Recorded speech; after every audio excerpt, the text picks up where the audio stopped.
Hello. Good afternoon, everybody. The nice lunch, nice weather, make us a little bit sleepy. And I'm going to deliver a subject, centralized wisdom and the decentralized power.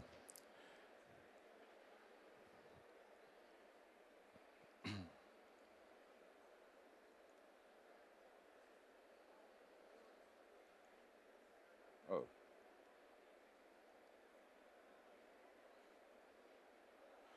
Okay, first, I'd like to deliver some numbers, the statistic.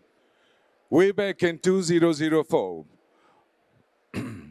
Web 2.0 was launched. Staggering numbers achieved in 2019 because of situation demand. The lockdown. The lockdown forced everybody to start download the apps and the interact with the e-commerce.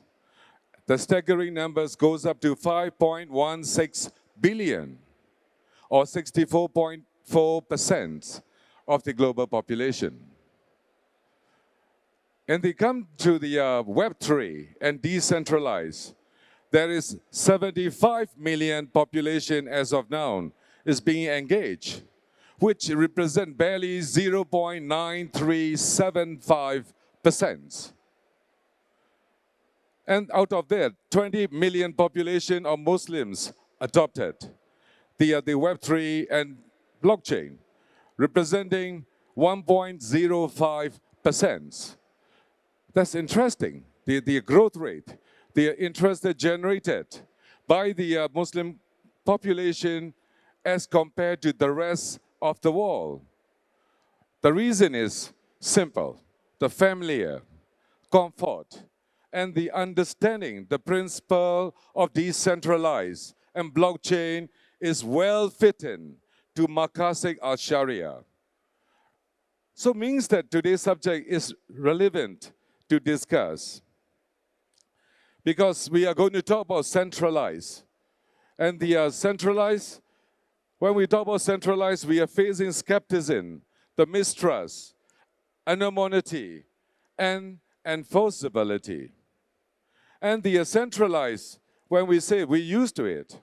So today, I'd like to bring you a subject, the paradigm shift that's taking place, unfolding right before our eyes. And the changes, the shift from the centralized control system to decentralized empowerment without the sacrificing the centralized repository of wisdom to the blockchain governance. What does it mean? We have bottleneck in the centralized system, as we know. Centralized system being controlled top-down approach. Top-down approach means all the wisdoms and knowledge are always at the top. And that descend to the single point of the instructions and execution that give you a bottleneck situations. And susceptibility to the corruption. Very often we face that when a group or handful of people are at the top, and when they have making decision in single point of entry, that also bound to have this situation. And we all know centralizations means lack of democracy, because its decision is made from the top. And the wisdom is always at the top. Knowledge is always at the top. So that decision making is always not a democratic level, just like decentralized that we're talking today. And lastly, inefficiencies. As you're aware, the many government, financial institutions, central banks alive, we have many databases, many ledgers, individual ledgers. They are not working in the one single ledgers, or just like Oracle. So if you want to execute something, it's bound to be inefficient because of multi-ledgers that managed by centralized environment. And the advantages granted, which we have to remember. The decision making is always based on the collective of intelligence, which is make us very used to it. Hundreds over years, we are under the centralized system. We're used to it. Everything, government, financial institutions, and the central banks used to it. We walk under the central wisdom, centralized wisdom. We must remember that this has been a system. So the changes that are taking place, we cannot let this forgotten. And the system is more resistant to the manipulations because many, the SOP and the precedent of the 100 years of knowledge and wisdom is always supported to have a less incident in that. And the potential bias are very much minimized in centralized.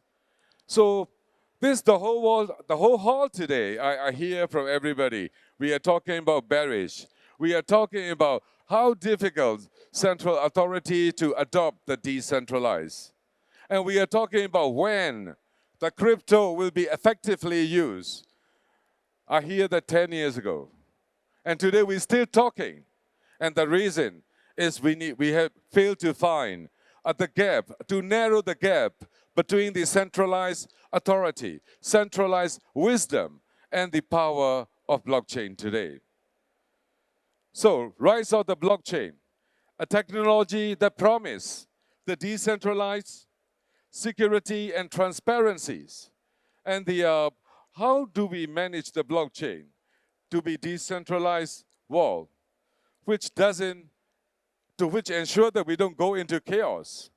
The answer lies on this message. It lies on the centralized wisdom, or the technologically today, I like to share with you, is called centralized, it's called it concept of identity. What does it mean, concept of identity? Concept of identity, when we talk to central banks and authorities, last 3 years ago, we endeavors, the challenge is the discomfort. Decision making, we cannot be sacrificed to be democratic decisions at the base. And another challenge is that our data, our transitions, and in this transition period will appear. It will appear on the public ledgers.